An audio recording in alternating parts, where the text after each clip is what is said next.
Jau 6 metus visame pasaulyje vykstantis Gelportet projektas suteikia galimybę visiems mums, o ypač fotografams, pradėti kalėdinį mėnesį kitaip.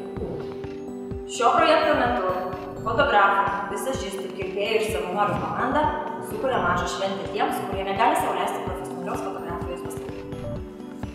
Kaip tai atrodo? Viskas labai paprasta. Kirpėjas šukuoja, vizažistas daro makiažą, fotografas fotografuoja, savanoriai atspausdina, įrėmina ir padovanoja.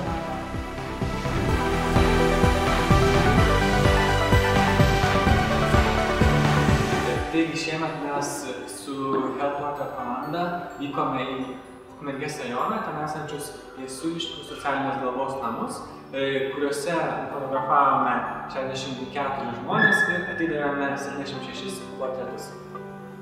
Iki tol mes esame bandę nuo mažiausio iki pakankamai didelio renginio formato, kuriame dirbo net iki 7 studijų komandų. Ir šiemet man kas susifiksavo, tai kad mūsų fotografai, vizažistai ir savanoriai galėjo skirti labai daug dėmesio tiems žmonėms. Ir ypatingai, kai tu padarai nuotrauką, ją atspausdini, įrėmini ir gali pats padovanoti, tai yra pats didžiausias įvertinimas fotografui.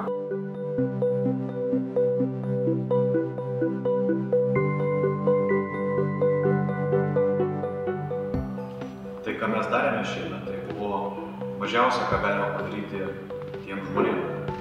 Paįvairinti jų kasdienybę ir įnešti kažkokį džiaugsmą.